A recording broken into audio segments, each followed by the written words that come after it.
this is Super Max Hernandez, and you're watching Countdown City WrestleCast. Boom, I got it.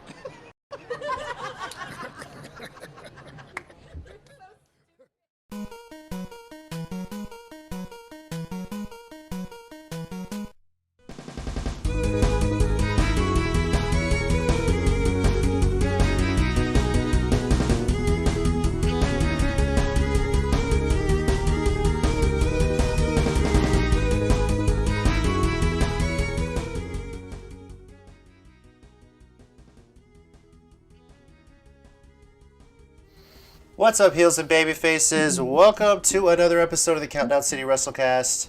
I'm your host, JC, joined this week by Tommy. Oh. And, of course, we got Mike. What's up? I'm Mike. I love wrestling, and I'll use the same one I used last night in the Geekcast. Like Hogan in the 80s, love always wins. Boom. Okay, that one is 2,000% accurate. Yes. Somehow we got an 80s intro to that show, so I just felt it was appropriate. Joe was apparently on an 80s kick, and I had to bust out my old school Game Boy and show that off, and so Mike kind of went with the theme there. I don't know if I have mine anymore. I wonder if I still have it somewhere my parents' house. I'm pretty sure I have it somewhere. Yeah.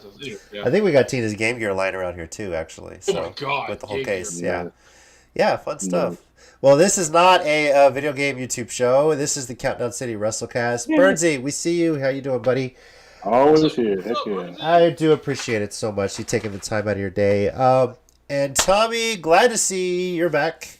Nice little week off. Hope everything's going well.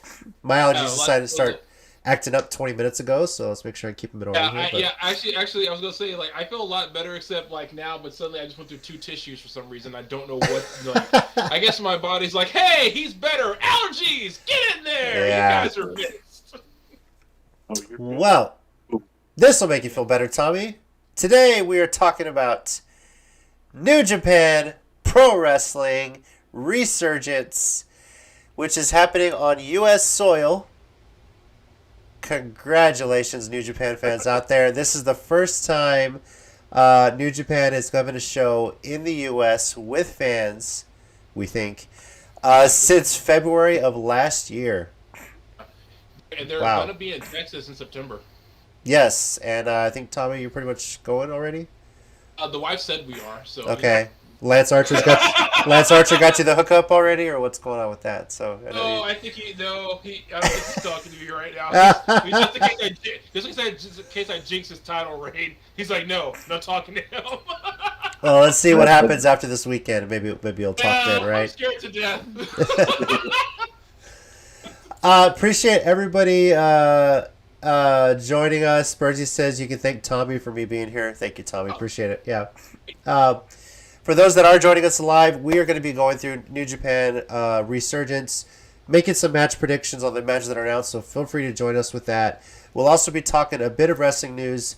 Obviously, this seems to be the year where there's always something going on in wrestling, especially when it comes to people getting fired.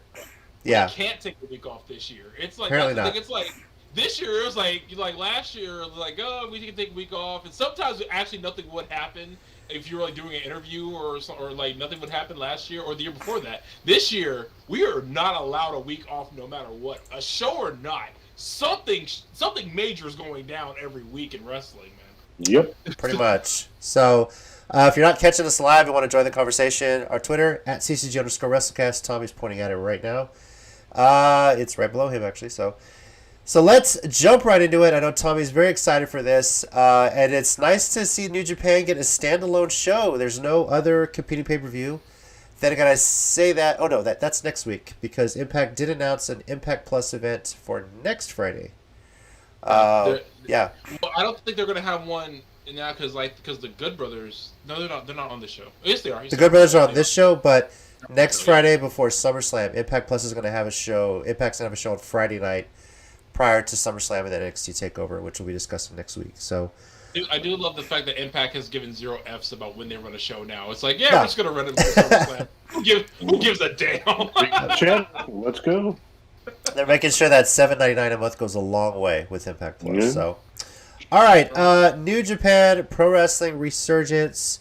As of right now, there are 7 matches announced on the card. The website makes it seem like there's going to be one more added. We don't know. That might be like a last-minute addition. But we are going to pretty much be, Mike and I, mostly relying on Tommy to be making picks and us kind of following along here for the most part, I think. So This is true. at least that's Mike's strategy.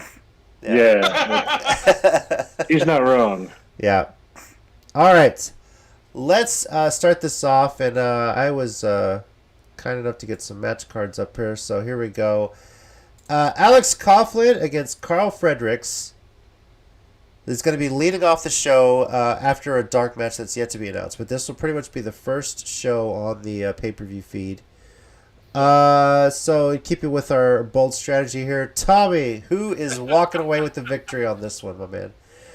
See, that's the thing. I don't know. This is a battle of the LA Dojo, really. It's like these are two guys who I know that they are wanting to push at some point. Right. I'm gonna very tentatively say Carl Fredericks because it seems like they've been pushing him more lately. But I also wouldn't be surprised if they pulled like a switcheroo to just like have Coughlin win it to finally start his push too. But I'm gonna tentatively go with Fredericks to win this one. So yeah. I'll go Okay. I'll go that route. Lo and behold, I had the same pick as Tommy, going with Carl Fredericks here. So, just for the same reasons he mentioned. This is one of those like kind of coin flip matches, to be honest with you. It's kind of tough to call either way. Yeah. Mike, what about you? I mean, I want to break this down a little bit. Let's talk about Coughlin versus Fredericks, right? Yeah. Coughlin, like Tom Coughlin, former NFL coach, right? I mean, so, he might be the ring general if you were, but then you got Carl Fredericks, right? Karl Marx, who I don't know. I'm going to go with Carl Fredericks because y'all said it. I was just trying to see how far I could go with. No, I wanted you to complete that Karl Marx thing so bad. I was like, oh my god, I don't know where he's going with Karl Marx in this, but I'm totally invested in this. I actually wanted to make it really dumb and be like, Karl Marx, he was a Nazi, just get it all wrong and just totally be wrong about everything I said. Yeah. But, If Mike was the history teacher, we probably would have gotten a whole lecture on who Karl Marx was, but at last he teaches math. If I was a history teacher, y'all be coloring a map or watching a movie right now. Sorry, no disrespect to history teachers. I'm just kidding. Although we did have one in high school who was a coach who just made us read the chapter and do the questions twice. Because if you do the questions twice, you remember them. So apparently, there you go. They talked about his knee surgeries too. Orange Bowl ring, baby. Yeah. So, Not but his brother was the one that made it to the NFL. Him, not so much. Yeah, his brother, well known. Which is why he was teaching history. Needless to say, this guy was not our favorite coach, and yeah. Nah. Just because of the coach, you get a unsportsmanlike conduct in a playoff game. Why would you not be liked? I mean, that's why he got fired. Yeah, it was a district game, but yeah, that's pretty much why he got fired. So Or district game. yeah. So I wasn't God. sad to see him go, but yeah, that's a story for Mike and I, 22 years removed from graduation, talking about that. Yeah, further away from when it happened than the age we were when it happened. But again, Yes. enough about us being old. enough about about that. us hitting the 4-0. So yeah. Yeah, Birdsey, anyone else watching, let us know your picks on this. If you're just going to follow Tommy and follow that bold strategy, by all means, go for it. Most of the time it works out. We'll see. Now, the New Japan is famous for this. We have the singles matches, and they always throw in a few multi-man tag matches here.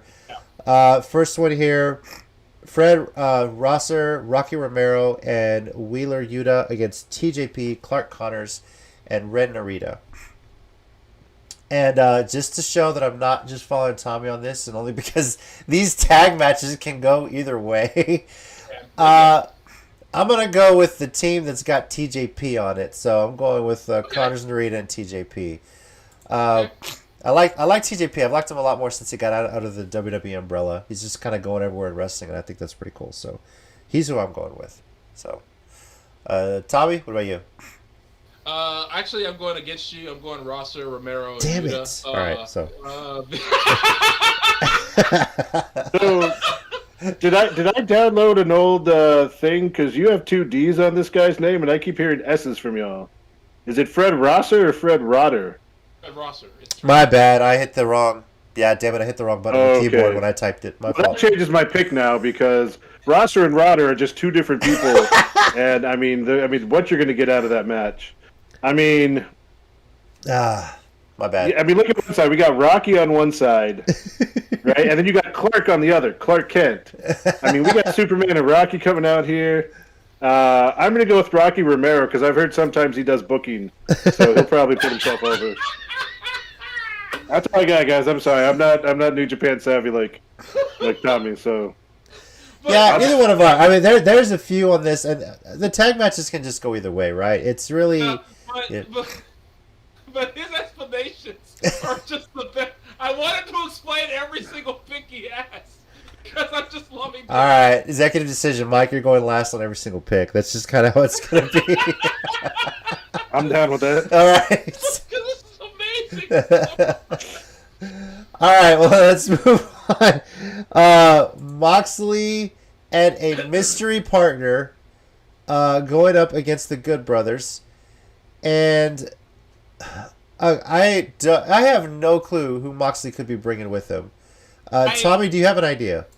I really don't, because it's like the wrestling landscape is so open right now.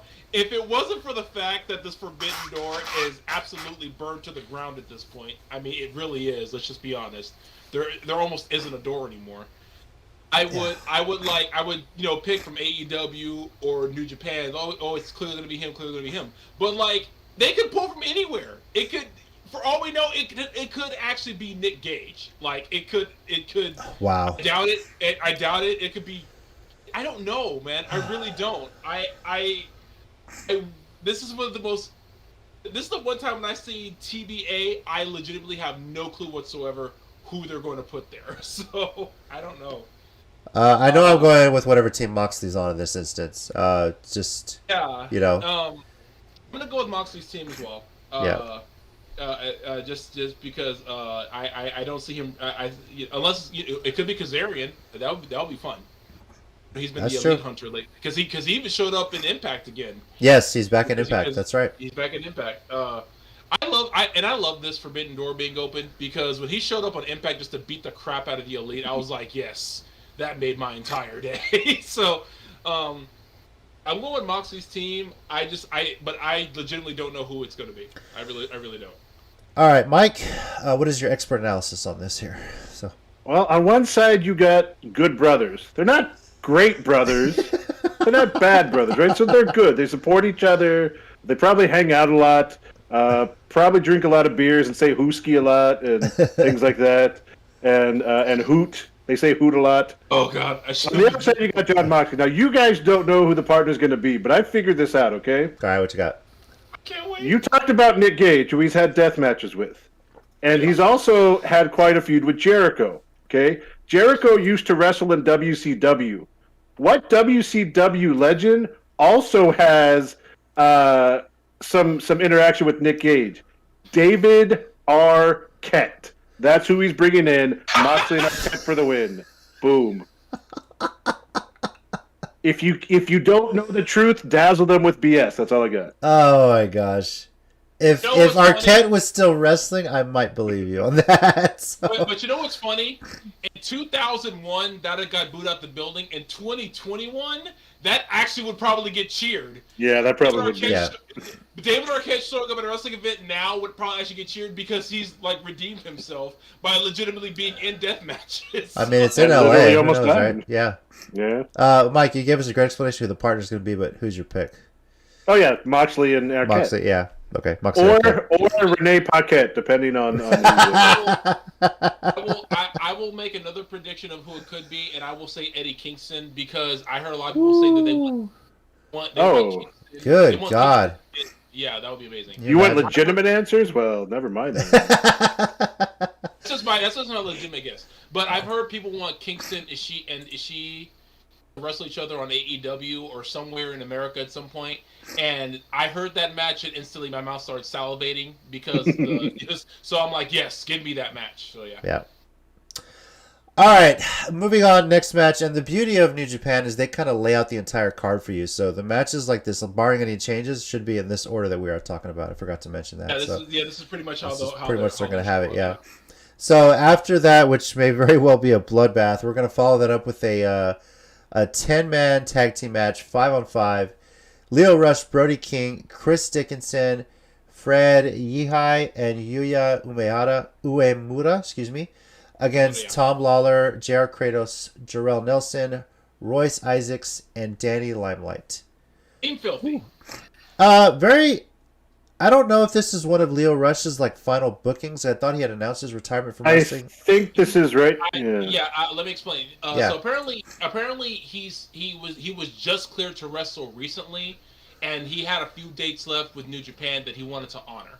He couldn't honor them at first because he was injured and wasn't medically cleared. He got cleared. He's got a few dates left, and he just wanted to honor them for New Japan. So that's why he's in this. Yeah, that's what I heard too. And this will be pretty safe for him too. He doesn't have to work the whole match. I want to say there was a time limit on this, so let me see what they said. 30 minutes. 30 minutes. Yeah. Most of them do. And besides, he's got Yehai and Brody King and Chris Dickinson. He's got Violence Unlimited and Yehai, and he doesn't have to do much at all to get over in this match. And I know he's nursing injuries and whatnot, but this might be one of the last times we see him in a ring on TV. And I really, really hope he gets a good amount, gets to showcase what he can do. Because this pretty much may be it for his wrestling career. And that's not to say he might be doing some outside the ring stuff. Might go back on the challenge. He wasn't bad there. It was just a crazy situation. I'm really looking forward to seeing this. I am going to pick his team because I kind of want Lio Rush to go out with the victory. This would be one of his final bookings here. He's got Brody King on there. So I can't really turn my back on that. So, Tommy, what about you? Originally, I was gonna go with Team Filthy, but I am gonna change it to the Lio Rush's team because the storyline with Tom Lawler and Chris Dickinson, I think, is gonna play into because Chris Dickinson was a part of Team Filthy until he challenged Lawler for the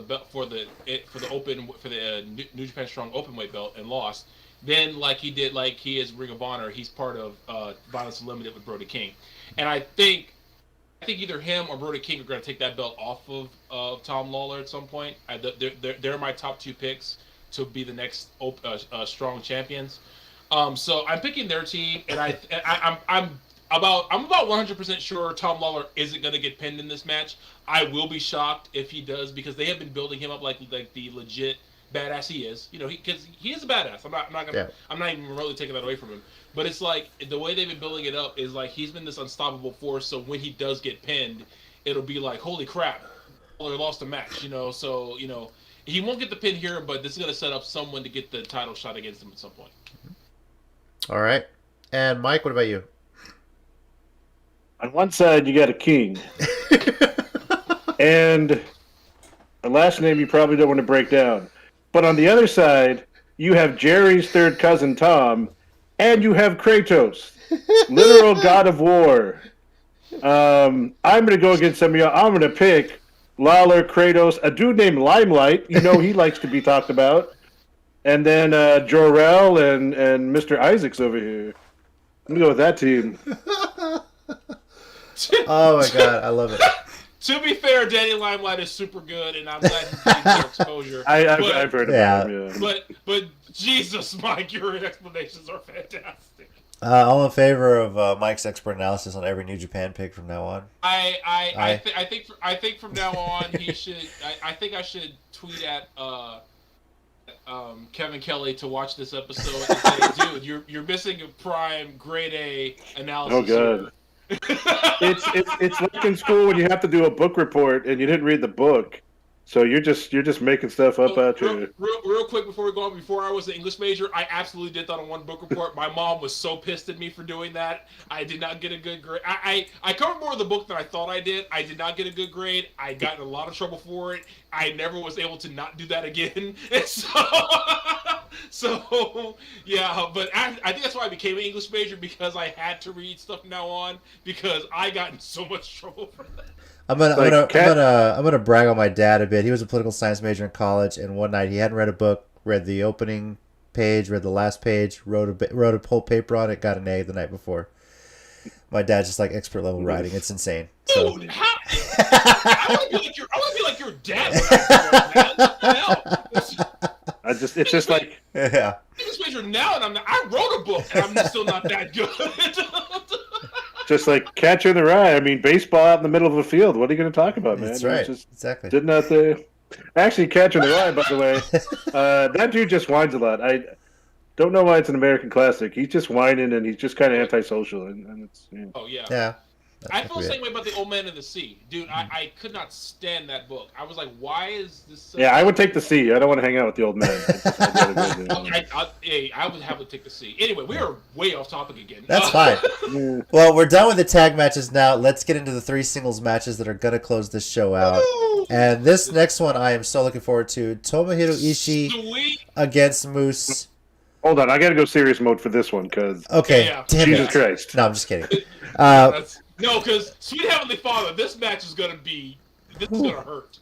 It's going to hurt to watch. I just, cringeworthy. Have you guys ever seen, it's the first time they ever had a singles match. It was Ishii and Shibata at the G1 Climax like 6-7 years ago. Of course. You know I did. No, I have not. If I can find the clip, I'll show it to you. They start off like in their own corners, like they're like shaking on their feet. The referee rings the bell. They just run at each other and just like start beating the high holy crap out of one another. I'm kind of wondering if this match will have a similar start. I'm kind of going on a limb here. I think the thing with Moose is that he's always... The thing I've always hated about him, like at Ring of Honor and Impact, he gets pushed so much, gets the title shot, and just always comes up close. He looks good doing it, comes up close. But this might be one of the most important matches of his career. We don't fully know his contract situation. Obviously, though, with the Forbidden Door, you can sign anywhere, not WWE, and be working everywhere as it is right now. But I think this would be a good way for him to get some momentum in the New Japan crowd, because a lot of New Japan World subscribers across the Pacific are going to be watching this. And if he gets a good response, there's a chance we see Moose in the G1. He's not in really any so major storyline in Impact right now. He's not in the title picture. If this does not go to a 30-minute draw, I really hope Moose wins this, and I'm pulling for Moose on this one. So, let me ask you this: do you think that's why he hasn't won a belt yet? Do you think that maybe they're trying to get him to Japan for the G1? Yeah, that's a good possibility. I think the G1 this year, with the way things have opened up so much, is you're going to have representatives from so many different wrestling companies. It's a little later this year too because of the Olympics. Because usually, because usually the G1 is right at the end of summer and the start of fall. So basically, it would have happened already. Okay. The Olympics, they pushed it back this year, so that's why it's going to start later on. So that's going to give everyone more time. And now that you say that, I'm thinking maybe that's why he didn't win the belt from Omega. Maybe they want him to be in the G1, so they don't want him to have to worry about having to defend the belt when he's all the way across the Pacific. You have him. Well, the G1's this in October this year, or when is it? October, I think. Hold on. I think it's in October. October, either late September. Okay. Where's the tournament? What's the tournament called? The G1 Climax. Bingo. Oh, sorry. Oh no, it's gonna start. Dang it! I just had it. Well, either way, it's late this year. It's normally a September tournament. It's in October, right? I mean, there's a lot to build on it. There's a lot of talent right now that they have been really kind of teasing could be there. So okay, so it's going to start in September 18th. That's when it's going to start. Okay. Damn, so we may not see Daniel Bryan in it because he's supposedly not slated for his AEW debut supposedly until September 22nd, 23rd. No one said anything about his New Japan debut. That is true. I mean, honestly, he could very well show up because like they do have a few day intervals where they don't wrestle for the G1. He could, if he feels like a flyback for AEW, or you know what, he could just post a video message. That's what a lot of guys in like either place did. They would post a video message and send it to the other place.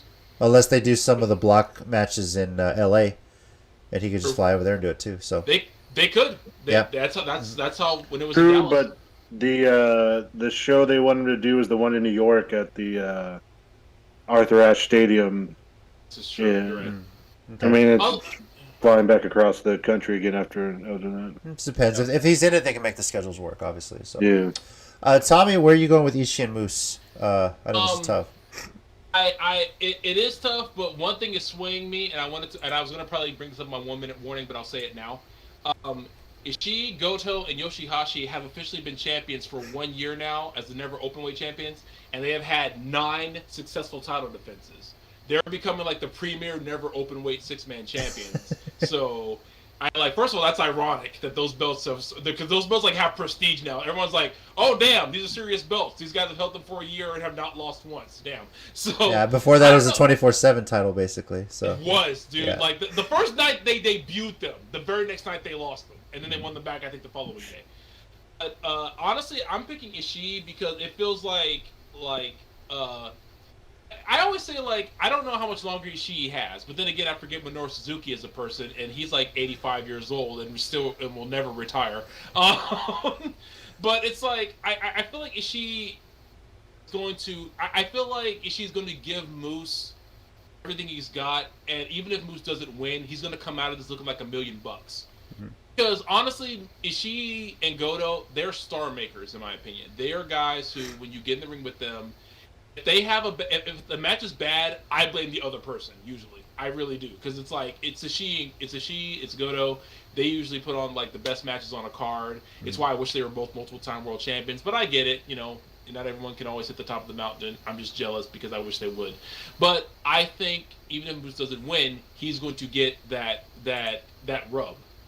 Because even losing to Ishii, I've seen guys come out of the matches against him still looking like the biggest guy. Like Tomoaki Hanma, he challenged Ishii for the never openweight belt. He lost, but the fans cheered him out of the building because despite his age, despite him being injured multiple times, he came out of that match looking like Tanahashi almost.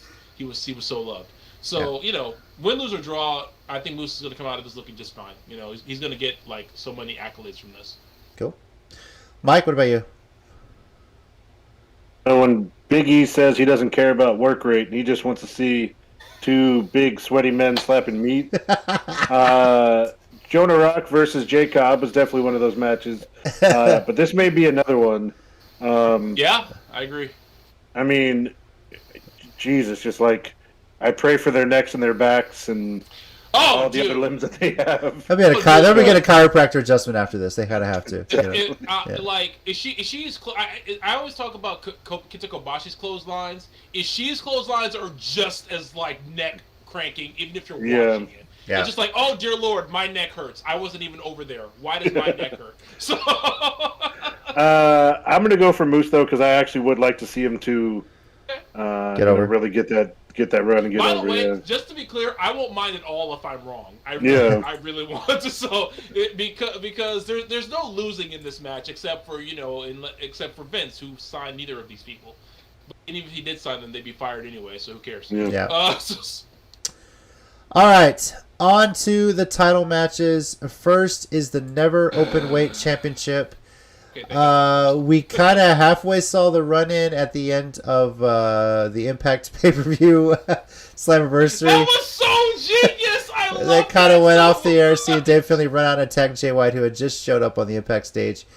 But it might be a good chance we see Jay White flanked by some of his Bullet Club boys, including Chris Bay. I was going to say, he might be flanked by at least one. Yes!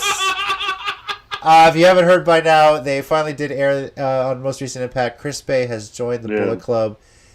So at least through TV kayfabe, he's in the Bullet Club as it is. So first African-American member.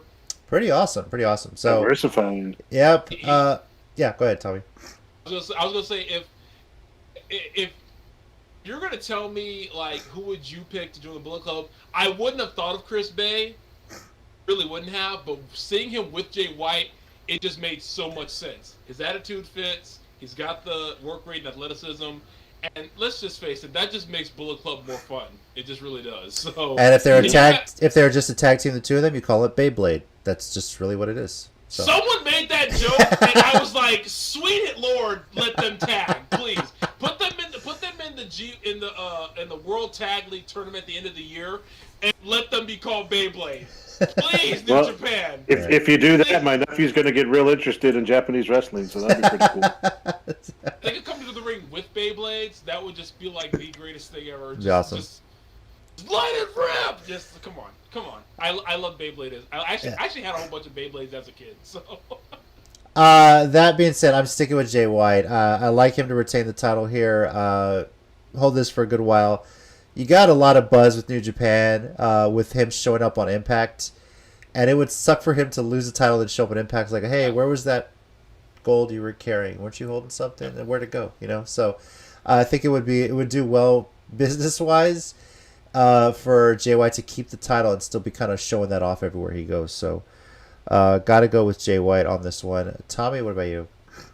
Going Jay White as well. I think this will be another kind of getting to show off his skill thing for David Finlay. But I think him and Juice Robinson are better as a tag team right now.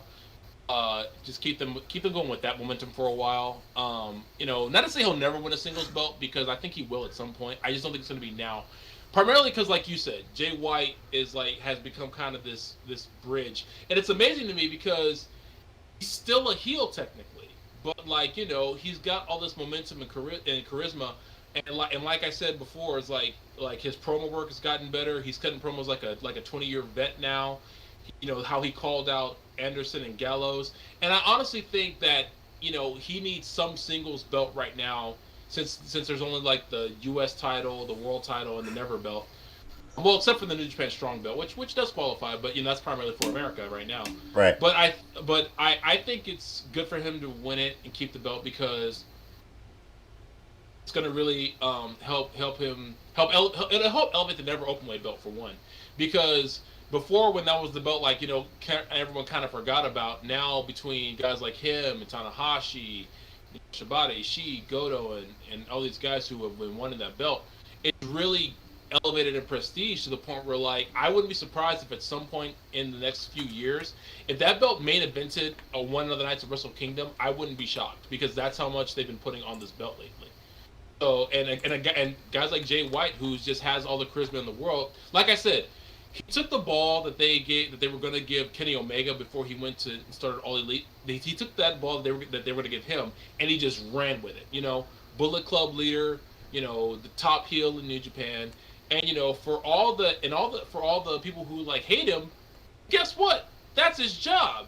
If you hate this man, he's doing his job. So props to Jay White, man. So I see him winning, retaining. All right, Mike, what about you? Your expert analysis on this pick here. Well, you got a Switchblade versus, I assume since Finley's dad likes to fight, he's going to use a Shillelagh. But I'm going to go with the Switchblade in this one. All right. You got stab emotion. I know the Shillelagh's pretty blunt, but you get a few stabs in there. I think metaphorically, you got a better chance to win that. Plus he's in some big storylines right now, so I don't think there's any reason to take the belt off him. So yeah. Tommy, okay there? The Switchblade versus the Shillelagh thing. I wasn't expecting that.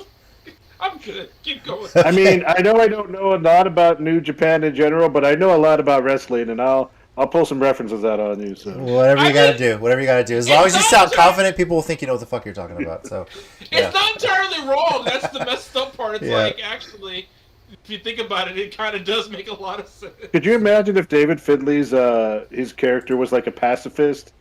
Because his dad was like, "I love to fight." He was like, "I'd really just hope we can." I hope we can just get along. I think we just kind of talk it out, So, oh my god, that's hilarious. The idea of him cutting a promo is like, can't we just get along? Just make me laugh so hard. Because my immediate next question will be, then why are you friends with Juice Robinson? So. All right, main event of the card. I'm actually kind of happy this is the main event since it is on U.S. soil. The IWGP United States Heavyweight Championship. Lance Archer defending his title against Hiroshi Tanahashi. The promos lead up to this have been great. As you can see on the card for the match, you got Tanahashi wearing some red, white, and blue, some All-American gear here. So, Tommy, you are definitely picking this one first. Because I know you love both of them so much. Where are you going with this one? Completely true. This is so hard. And you know what I usually used to say this? Well, let me just pick Lance because I've met him before, but then I've met Tanahashi, so I no longer have that excuse. Honestly, though, I'm gonna go with Lance. I want him to have a long title reign because he's been working so hard. The way he won it against Moxley was just classic Texas death match and 100% one of the best matches that they've ever had, and the finish was fantastic. I see Tanahashi now as kind of like he's like what Kobashi and Misawa became later in their careers. Like, they're star makers. They start giving other guys the rub. And it's not to say Lance really needs it. I think everyone knows he's a legit tough guy. But it's also the fact that I think Tanahashi also has unfinished business with other belts in Japan. So, and I would love to see him in America more. Don't get me wrong. If he somehow becomes like a mainstay for a year or two in New Japan of USA, I am down for that. I feel like New Japan is kind of like also giving him the nod a little bit because he beat Moxley, who because of circumstance is still the longest reigning U.S. champion. They could have just vacated the belt if they wanted to that badly, but they decided let him keep wrestling for it. And B, he was a good opponent for Hikuleo. A lot of people didn't like the match, but I thought it was great because Mike said two big men slapping chests. It was a battle of giant wrestlers, and I enjoy that. And the fact that he got him for a blackout was ridiculous. But so I'm going with Lance to win it, and I think this will probably be one of the best matches he'll ever have because it's with Tanahashi. But I also think Lance has been there enough, and he's faced Tanahashi enough that he can put him away this time. I gotta say, this show has gone in so many directions. So many things have been said. I had no idea it was gonna go, and I'm just loving it. Love you guys. Thanks for making this entertaining. I'm going with Lance Archer. I want him to have a long title reign, and you know what? I really want a United States champion to stay on a Gaijin. As much as they always give us stuff about a Gaijin holding the top prize over there in New Japan, at least give us something where a Gaijin can have like a title. So. And I expect to see a really good, hard-hitting match. It's going to go on probably at least 20, 30 minutes, I think, for sure. So, but I got Archer. This is one of the times where it's like... and see, that's another thing. I think it's going to give people who keep forgetting Lance can, can actually wrestle. Yeah. It's, because whenever because this is what happened, the G1 was in Dallas that time, and he wrestled Will Ospreay. Everyone was like, "Oh, holy crap, Lance Hoy can wrestle." I was like, "Yeah, everyone's been saying that." So he's good at beating people up, but the guy can go, so he's gonna get to go in this match. Nice, Mike. What about you? Considering some of the things we were talking about earlier, I was gonna try to make a joke about his first name, but considering what he has done to Tommy. I'm legit afraid that even as big as I am, he would still chokeslam me pretty easy. So I'm going to go with Lance Archer to keep the title. Okay. I know. Real quick, anything you said about him, he would take out on me. I don't know what the hell you're worried about. He would beat me up for something you said. In all fairness, I didn't spend like a decade of my life yelling really rude and mean things at him in a wrestling ring. Can't argue against you. I mean, I know Tanahashi's a legend pretty much, but I think you're right that Tanahashi could do a lot of good here to help put Archer over, and I don't think it will he'll lose much from that in the long run of things. So Tanahashi losing does nothing to his credibility. Right. It doesn't do a damn thing. It was because to me, it's like that whole dark period of New Japan when they weren't doing really well. They weren't really drawing that much. When they let him step up, he was the guy that did bring in all these guys. Then you had guys like Nakamura step up and Chaos and all that. And then of course Okada came out of nowhere, and they just had a rivalry that will last throughout the wrestling ages. It's going down from the greatest rivalries in wrestling. Yeah. So him losing here doesn't mean it won't mean Okada. It doesn't mean Tanahashi's lost anything. It doesn't mean he's not as good as he used to be. It doesn't mean anything. It just means like he lost a match. Big whoop. It's Tanahashi. Yeah. Who cares? He can still main event any show anywhere over a lot of talent in any promotion. You can put Tanahashi up against like your best in any company, and if he isn't better than them, he's as good. And I'm standing by that. So Yeah. Plus, Jason, you mentioned earlier about wanting to keep the belt on a Gaijin, but I think at some point, if there is going to be a Japanese wrestler to win, I think it's going to be more of a heel. Take that belt. So Kenta comes to mind. I know he had a shot at Moxley at AEW, or did they do it in New Japan? I can't remember where they had their wrestling match, but Moxley went over. And Kenta did, but that was in New Japan Strong. But I could have sworn Suzuki was going to be the guy who would take it off of Moxley when they had their match, like after New Japan, after Wrestle Kingdom. Because that's probably because I bet on Suzuki all the time because he's just a scary, murderous guy who I think if he wasn't wrestling would actually kill somebody. So I mean, we don't know for 100% that he hasn't, so I'm just going to stop there. Yeah. All right. Allegedly. That is our preview of New Japan Resurgence. Stay tuned at the end of the show. We'll have all the details about how you can watch this event. But prepare it. It's going to be on late at night for us. And just kind of give you a heads up on that, too. Let's move into more WWE releases. And this time it affected the NXT side of things. So depressing to talk about. It really is. I know. But if you haven't heard, there are 13 NXT superstars and referees that were let go this past week. Just quickly run through the names. Bobby Fish, Bronson Reed, Jake Atlas, Ari Sterling, Kona Reeves, Leon Ruff, Stephen Smith, the referee, by the way, Tyler Rust, Zechariah Smith, Asher Hale, Giant Zangier, Mercedes Martinez, and Desmond Troy. Oh, crap! Yes. Oh, crap on that one. That one probably made me the most furious out of all of them. Bronson Reed and Mercedes for sure. Bobby Fish was just the most shocking.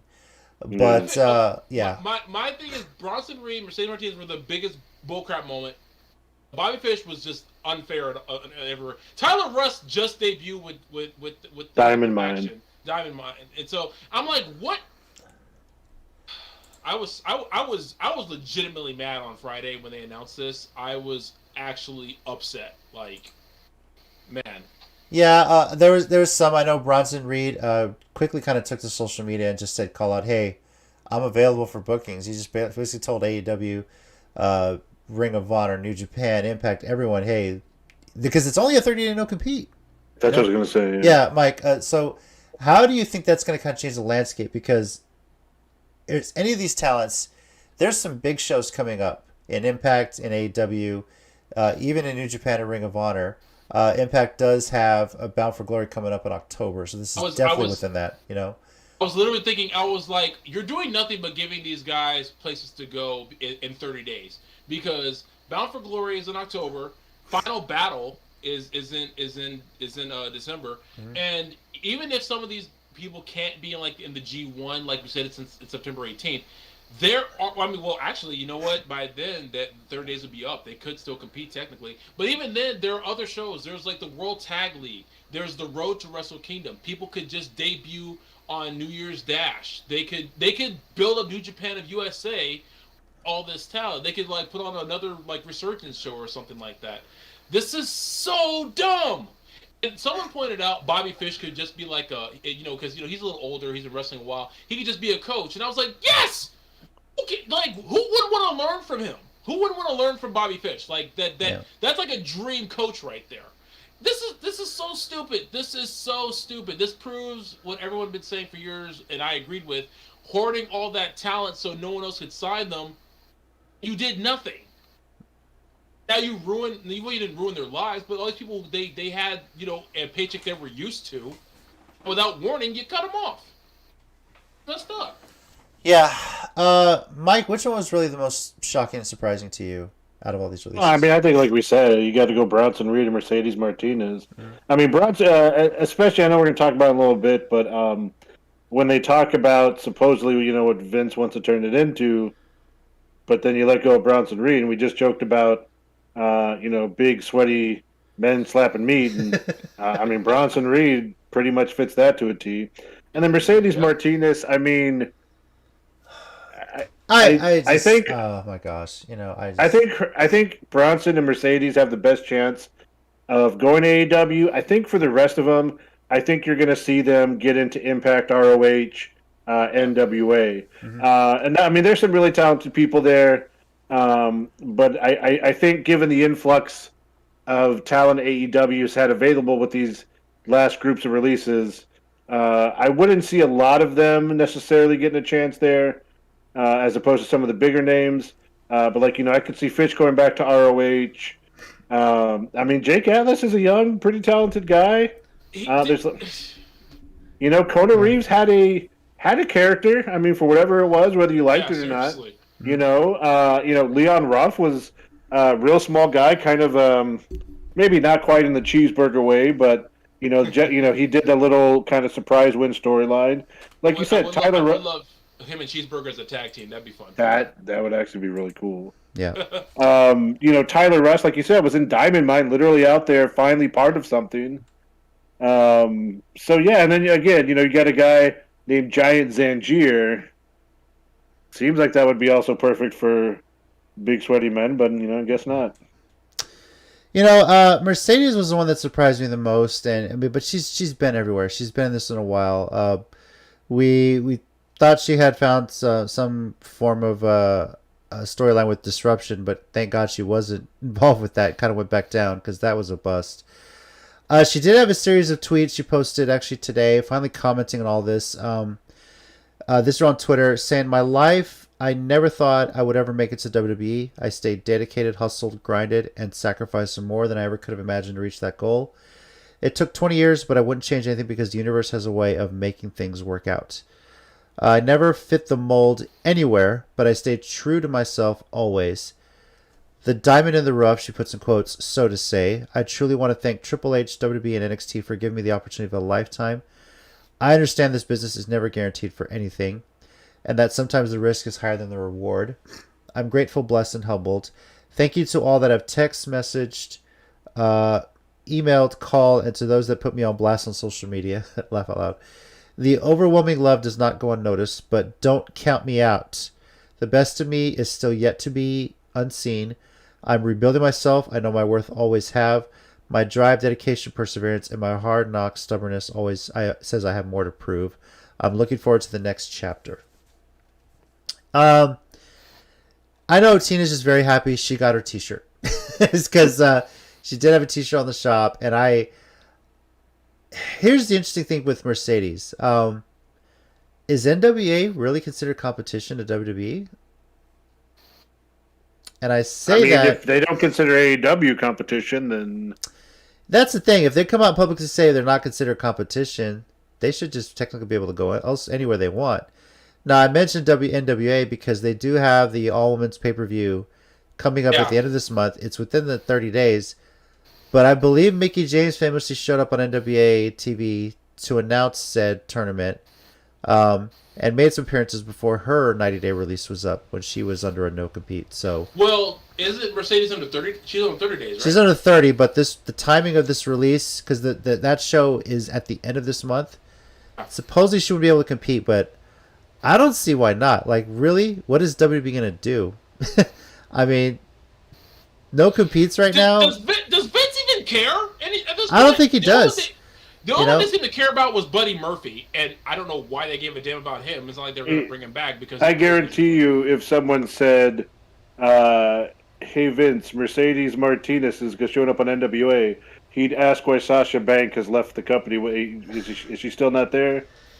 That's what he would say. Yeah. You're probably right. Probably, yeah. So I just saw Sasha in the back. What are you talking about? I could see her involved in that pay-per-view. As far as where she goes from here, it's either Impact or AEW for me at this point. I mean, those are the two obvious choices, obviously. So people have been saying, because she actually worked out, I was double-checking it, she actually worked AEW in 2019. The Battle Royal or something, right? The Battle women's... Royale. Yeah, that's right. Battle Royale, and she did Dark, and she did AEW Dark ones. So it's like, to me, it's like I don't see why she couldn't just, right back there, like, because here's what everyone says, and I agree. Not everyone needs to go to AEW, and I 100% agree with that. Not everyone needs to go to AEW, but there are certain people to me that are an automatic fit to go there. Mercedes Martinez is one. Yeah. Because their women's division is really getting stacked now. It's like that was everyone's biggest complaint, and I agreed. It's like, yeah, they need to build the women's division more. Who can't, except for WWE apparently, who can't build a women's division around Mercedes Martinez? Honestly, if I were starting a promotion, she would be. If I could pick her first, I would absolutely just build the division around her. Seriously. Right. There also seems to be the talk that Ruby Soho's heading over there. Ruby Riott is her new. And those two. Can you imagine either one of them one-on-one or even triple threat match with Britt Baker? Oh, could you imagine those two coming in a legit disruption type group? Something, a Riot Squad version with those two together would, like jumping Britt Baker and Rebel, not Reba. And I just say that too because they also both kind of have that the aesthetic with the kind of, the tattoos and the kind of that look, and it's just, and the dumbass guys who think they're not attractive, which I fiercely disagree with on both counts, but whatever. Well, you can't help stupid, so don't bother trying. Yeah. Now, in regards to these releases, you notice that Mercedes thanked Triple H, among other people, in her series of tweets there. And it's been reported Triple H has no say in these releases. This is really coming down through Nick Khan and Vince McMahon. He's making the final call on that. And there's reports that he's really wanting to rebrand NXT. He thinks it's they didn't win the Wednesday Night War. Sure, they outrated them on the very last night, but it's because they were in some sort of like pay-per-view show, and it was the last NXT before they moved to Tuesdays. But come on, Vince, I don't know why the brand that you consider a third brand that you don't care about wasn't winning the ratings war versus a organization on TNT with a whole bunch of internet darlings and good wrestlers and workers. Jeez, Vince, I can't imagine why that was. Yeah. This is the point I try to make to fans who complain about internet darlings. Yeah, they are. They have fans though who will watch. I mean, in a good way though. Like I don't. No, I agree with you, but it's like this is the point I try to tell people. I was like, yes, they're internet darlings, and you know who watches internet darlings? People who are on the internet. You know, people who probably never watched TNT before until AEW put Orange Cassidy and Trent and Darby, Allen, and all these guys on Joey there. Janela, yeah. Joey Janela, Hikaru Shida. The people who never watch TNT watch TNT now. Because that's how wrestling works. You put the people who are popular on there. And guess what? Of course you're going to get internet darlings. That is literally what the Young Bucks were before anyone signed them anywhere. Of course they're going to sign internet darlings. Those are their people. I mean, that's what Daniel Bryan was when he joined the old NXT, which was a crap game show. That's what CM Punk was. And look what two of the most popular WWE wrestlers of the past decade. Yeah. I mean, exactly. I get sick of the internet darling argument. Like not what you said, Mike. No, I know what you mean though. Yeah. It's like look. I fully admit to people when CM Punk first came on, I understand people not knowing who he was. I knew who he was because being a diehard ROH fan and having an unhealthy obsession with ROH DVDs, which I still have, by the way. The DVDs and the unhealthy obsession. Let me just be clear there. But it's like, but now, the internet is more prevalent. You have guys like the Wrestling Blitz channel. You have guys like Botchamania even. You have guys who film their own matches and put them up on YouTube. This is how people are getting over. I mean, okay, let's be real here. How did guys like Orange Cassidy get over? He wasn't on anyone's regular TV screen. People were watching Chikara. People were watching like clips from PWG. Mm. They were hearing about this sloth-like guy who didn't do much in the ring but could actually wrestle when he turned it on.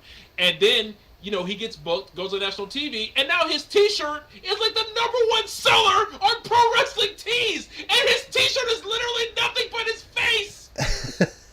He's so over a kid cosplayed as him and got to pin Cody Rhodes when the cameras were off at AEW. And he had the blood match feud of the year with Sting a couple weeks ago. Dude. Dude, Wow. Stop bringing that up, man. I had nightmares for weeks after. Oh my god. That's why Tommy wasn't on the show last week. He was still having some really bad nightmares and headaches. That made Gage and Jericho look like a slap fight. I heard Nick Gage say, you know what, as bloody as our match was, Orange and Sting, man, I've never seen such violence in my life. We just couldn't live up to that. It was too big of a mountain to try and climb. We just did the best we could, but that's why we had to get the Domino's pop in there. So instead of getting away from what has been working for NXT and why they've been so good, apparently it's being rebranded to build young, under 30, the old muscular, tall superstars that Vince always wanted to push. He wants to use as developmental for that, but where the hell is Braun Strowman? Okay. Yeah. You know, where are you going to get these talents from? And I understand wanting to get them built up through the WWE system so they don't have any, quote, bad habits. But if you bring in a bunch of guys and make it another WWE brand full on, are people really going to watch it? No. They had this before. It was called OVW. A lot of great guys came through. But it was not this, and it wasn't a third brand. It was a developmental. Right. If you want NXT to be developmental, just have the PC and get rid of NXT because get rid of the NXT show because that if you're not going to let it be an actual third brand, I could see diehard fans wanting to see developmental system of wrestling, but I don't see them wanting to watch it every week. Not when you have things like, okay, this is gonna sound really messed up, but you know what? Hell with it. Vince is screwing up his own promotion, so who cares? If I want to see that, I can just watch that kind of stuff like training videos, like on YouTube that guys and girls put out of their own training regime. Honestly, the void that NXT might leave if they do that. What I don't think what Vince is realizing is it can quickly be filled. MLW could just get a Tuesday night deal. Impact could move back to Tuesdays. But AEW could get a third show. At this point, I wouldn't be surprised if within a year they get a third show. Or they could move Rampage to another day. Move Rampage to Tuesday. It's like because even Rampage is smart enough to not even go up against SmackDown. They're going on afterwards. Yeah. I mean, first of all, how smart is that? Because we're just like saying we're not going to compete with that. We're not going to be that stupid and take our own show before it starts. We're going to compete with the Cesaro Bayley love story. That's just never going to compete. Damn right. Hey! I still believe in that happening someday. I refuse to give up on that storyline. I refuse. But it's like I don't see why you wouldn't take advantage of every avenue you have if you're WWE right now. If you want to cut back on cost, okay, then don't have as many non-signed talent that you're not using. But people who are on TV, Johnson Reed, Tyler Rust, who just debuted in the major storyline, and Bobby Fish and everything, then keep them. But no offense to people who aren't on TV, release them. I'm not trying to be mean here, but it's like no one even has seen them. So what does it matter? And the final piece of this, expect more releases through the end of the year, which does suck. But, hey, we said for a while they were hoarding talent, not allowed to go anywhere. Now they're going to get those opportunities, and now they're going to be able to showcase with that, So there's good and bad to this. Did you see Bray Wyatt's tweet? I don't think so, did. No. He posted a tweet of almost like an Oni mask, and it said, and the tweet just says, "You can't kill it." Oh, I did see that with the mask, like the half of it. Yeah, and between that and Buddy Murphy's video, which was fit. I love how everyone's videos have been breaking out of prison lately. We were just talking about this before you popped out here. Yeah. Don Moxley's original video, and then Buddy Murphy. I can't wait for him to unleash how good he is. Someone said they hope he comes to AEW and tag teams with Malachi Black, and I was like, so they can just roundhouse kick the entire AEW roster, because I'm down for that plan. I just want to make sure that we're all on the same page. Or we just going to just roundhouse kick. Honestly, I want Buddy Murphy versus Omega in a V trigger match. All you can hit on each other. Yes. All you can hit on each other is running knees. That's the whole match. Loser Wait. loses the V trigger for their moveset or Wait, something no, like that. Yeah. They get 10 minutes. Whoever hits the most wins, and the other can't use it anymore. Yeah. That's great. That promo has been great. That little video, the best part of it was like 8 years and 90 days. 90 days? That seems excessive, you know? That was great. Little subtle pot shots, which is great. I enjoy it. But and the ones Vince brings on himself. So... Yeah, you know, while they may not see each other as competition for whatever reason, or they'll say that publicly, although Jericho says, of course we're not competition, we already won the war. He said that once. I think I appreciate the fact that AEW can just take a little bit of shots here and there. Remember the whole Twitch streaming thing, and then I forget who promoted their Twitch channel, and then they put the note, this has been endorsed by AEW, you know, so. Wasn't that Sammy with the signs? I think so. I think it was Sammy because he would do the signs during the commercial picture-in-picture or whatever. I could be wrong. Probably. It might have been him, yeah. Because he did it like on a pay-per-view or something. I'm gonna face Tony Khan here for a second. Because to me, it's like for all of Tony Khan's mistakes, and he still makes them because he's new at this. He's at least one of the guys who I've seen in wrestling actually try to correct course more often than not. Oh, yeah.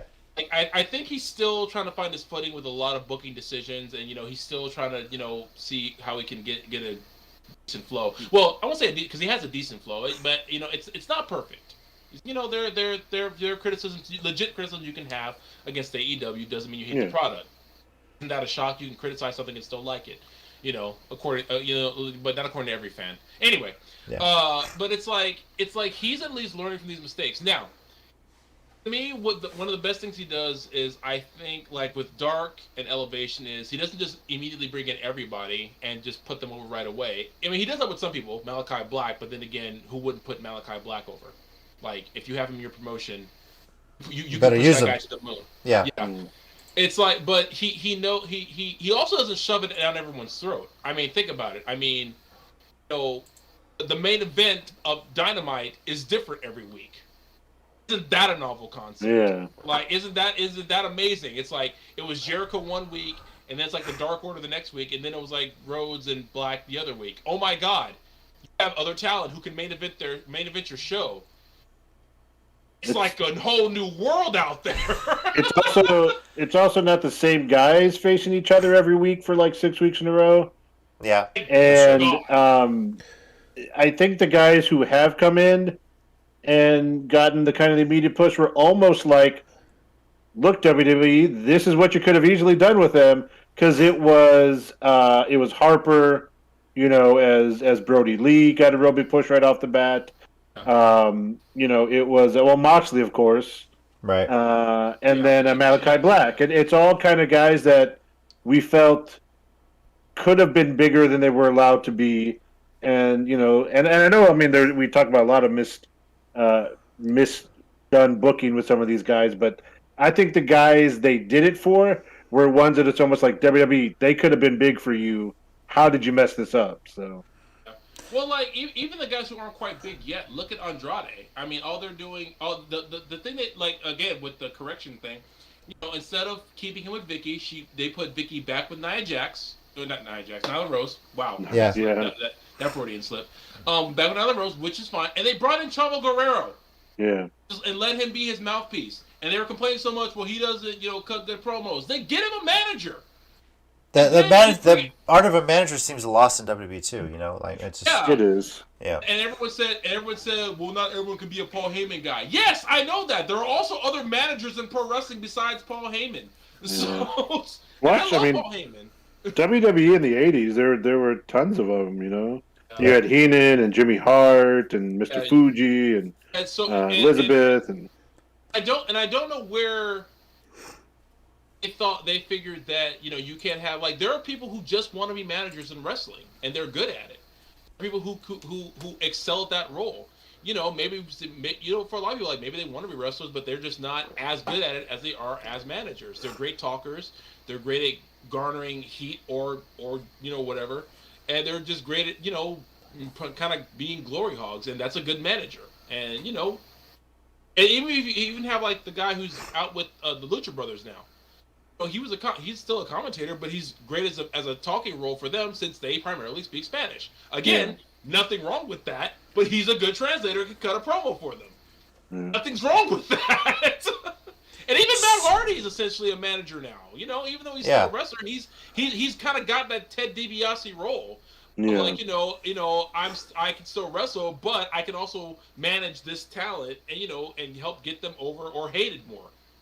Which I think honestly Jack Evans and Angelico don't give a damn about because they're both getting paid. I think they could care less what they're actually doing when they're there.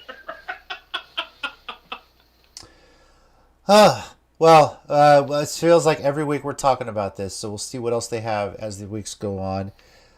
Quick update in the Ring of Honor world. There have been one match that took place last Wednesday. Allison Kay defeated Willow to move on in the Women's Championship Tournament. Mandy Leon and Quinn McKay, actually, that match just got released on Ring of Honor TV today. So if you didn't get to see it, you can go check on the website. I believe Quinn McKay wins, but go check that out. Yeah. And coming up on the final first round matches, Trish Adora and Marty Bell and Holly. Battle of Fineness. Yes. Holly Dead against Max the Impaler. This tournament has been really good. They're doing a great job marketing it. I'll actually put up the current bracket as it stands right now. Sans the Quinn over McKay over Leon result, which that just happened. Yeah, that just happened. So this is looking good. For the Texas ties to this, Roxy is going to be taking on Quinn McKay in the next round. And oh boy, I Tommy, you weren't here last week, but I gotta ask if you watched Roxy against Sumi Sakai. I did not yet. I need to. Boy. Yeah. Are you happy or sad with the result? At least seeing that, I did middle road because I'm happy for Roxy versus Sumi Sakai. She's so sweet and she's done so much. And but I'm good. I'm better. You'll definitely enjoy how Sumi Sakai interacted with the crowd because it was filmed with no fans, but she still made it a point to interact with the crowd while she was wrestling the match. She is the biggest sweetheart in the world, and I will never tolerate any cruel words against Sumi Sakai ever. If you want to say something mean about Sumi Sakai, let's just go outside and just handle this right now. So, all right, and with that, we are going. Once I click over on this damn thing, are gonna move into our 1 minute warning segment here. Warning. Right, Mike, do you have something to say this week? Yeah, it's real short, but I got. I guess I'm real short. All right, cool. Ready, set, and go. Okay, let's just all admit it now. We're all adults now, but everyone's on TikTok now. I'm not saying you're making TikToks, but you're watching TikTok videos. It passes time.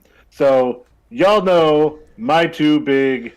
I'm a big fan of course, Cesaro and Bayley. So, first of all, for Cesaro, he actually has a account. It's called Claudio's Cafe. Check it out. He goes to coffee houses in the cities they visit and tells dad jokes, which, if you follow him, is pretty much him. So it's pretty authentic. Other than that, support Bayley. Make sure we know that no matter what she tries, she is going to get cheered with a Legion of Doom pop whenever she comes back.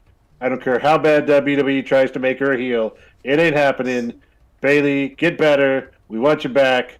Yeah, that's all I got. Yeah, by the way, thanks for creating a TikTok account and liking some of the videos that I've had on there. Tina and I do reactions to some funny videos. And the most recent one we did is a guy explaining the town of fucking Austria. Yes, there is a town named fucking in Austria. Look. Yeah, it's so hilarious. I gotta call TikTok out a little bit because what? I had a burner account because I was just watching videos. I wasn't gonna make anything, and I wasn't watching scantily clad women, of course. But then all of a sudden, I start sharing videos, and it's like, so and so, watch this video you shared. Yeah.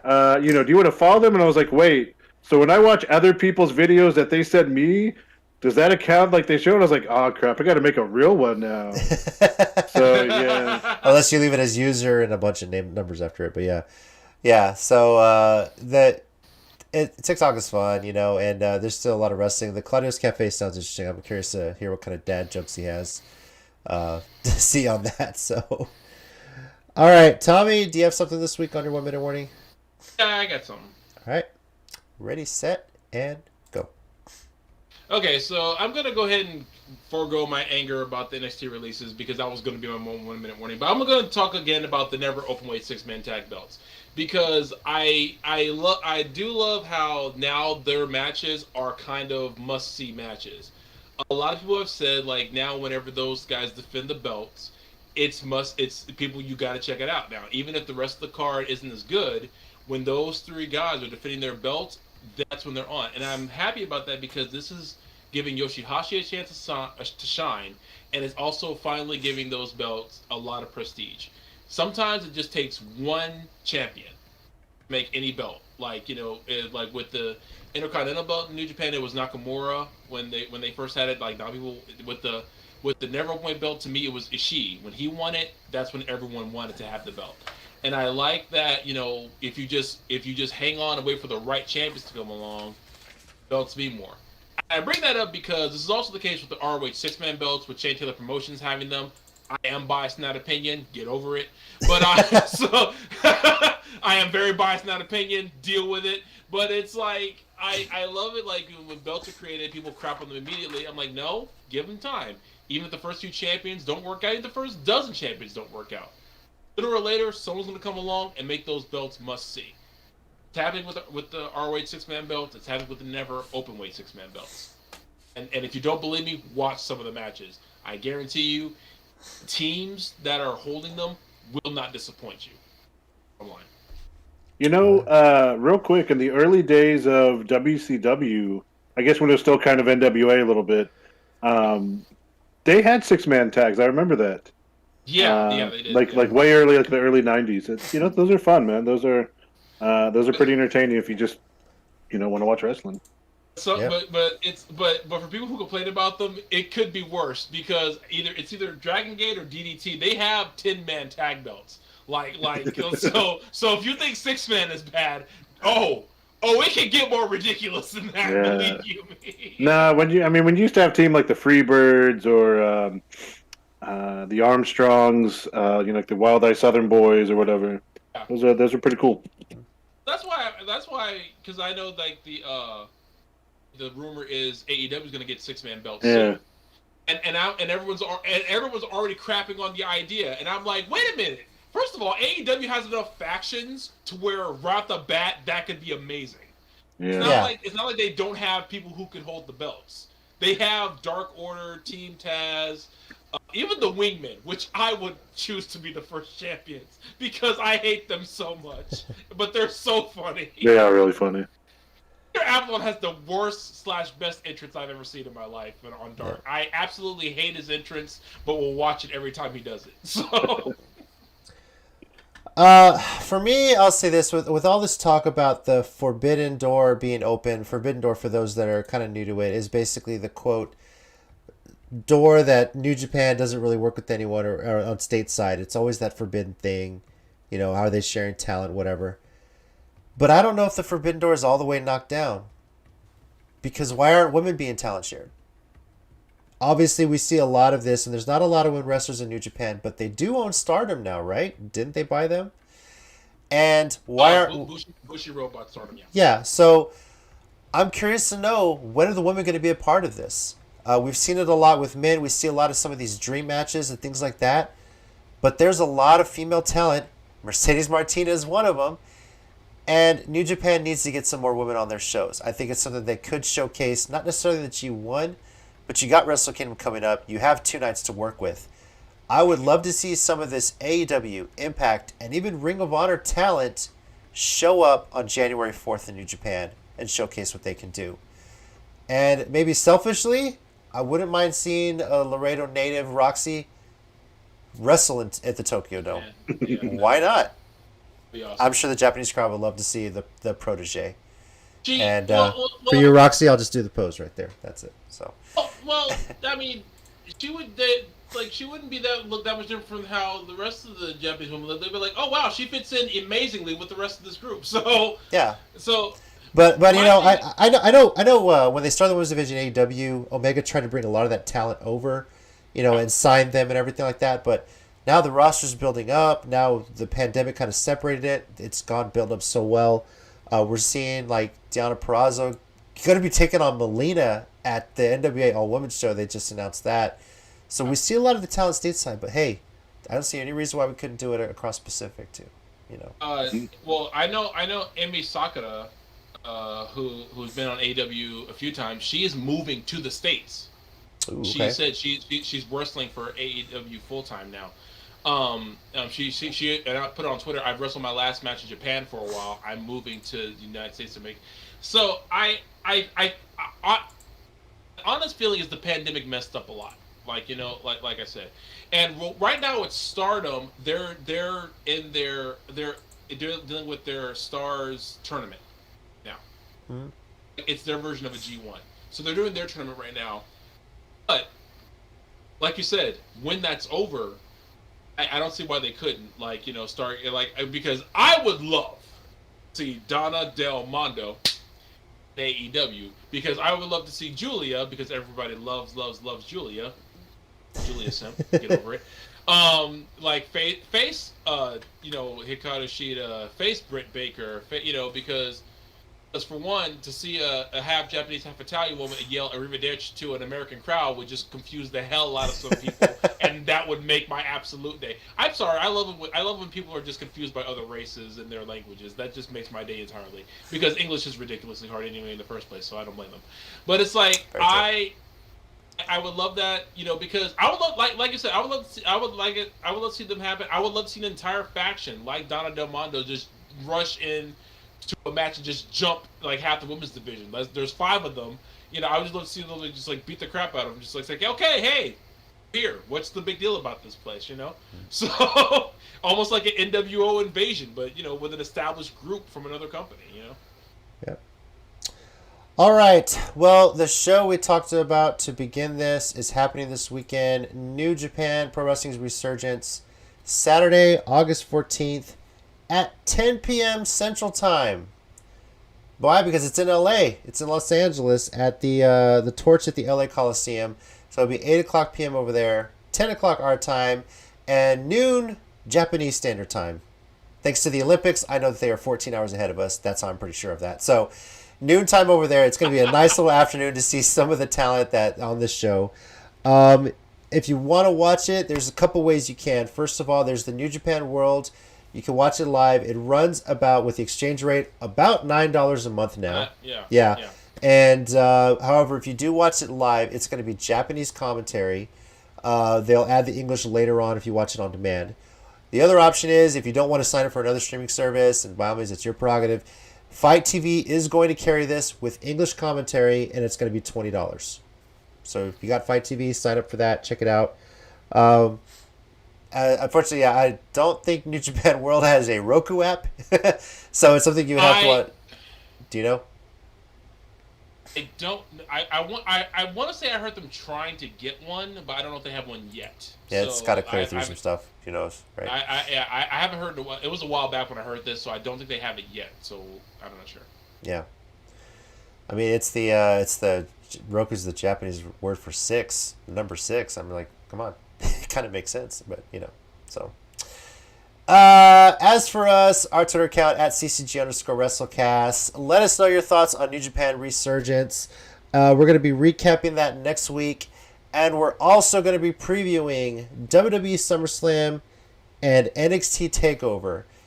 It seems weird to say it in that order, but SummerSlam is actually happening first, and then TakeOver is happening on Sundays. So sure, why not? Yeah. Why not? Okay, wait. It didn't occur to me until now, but is this like about that backwardsness kind of prophetic in its own way? Like, is this something about that? Doesn't that kind of speak to you in a weird way right now? It's, instead of NXT going and being like, hey, follow this, SummerSlam's going to go, and then they'll be like, oh, we're just going to leave and then pretend we didn't watch you and know you did a better show. So Yeah. For once, NXT is going to be following SummerSlam, so TakeOver is going to be the main event of the weekend, pretty much. I mean, Yeah. Cole versus O'Reilly or Goldberg? I mean, is it really a competition? Goldberg is probably going to be my bathroom break match. I'm just going to say that right now if I'm watching it live. So His entrance is going to be your bathroom break. pretty much, yeah. So Goldberg, maybe when I put the kids to bed. Goldberg match is going to be the match where I just go in another room, do something else, and like just wait to see whose music hits at the end. Well, thank you everyone for joining us. We do appreciate you taking time out of your day, out of your week to join us. Thank you everyone for all the comments and the views. And if you're catching this on demand, feel free to comment with your match predictions or send them to us on Twitter. I'm JC. Over here we got Mike. Thanks, guys. Be good to each other. And we got Tommy. Hey guys, take care. And as always, heels and baby faces, remember, pro wrestling is real. People are fake. Fake. See y'all next time. Bye, guys.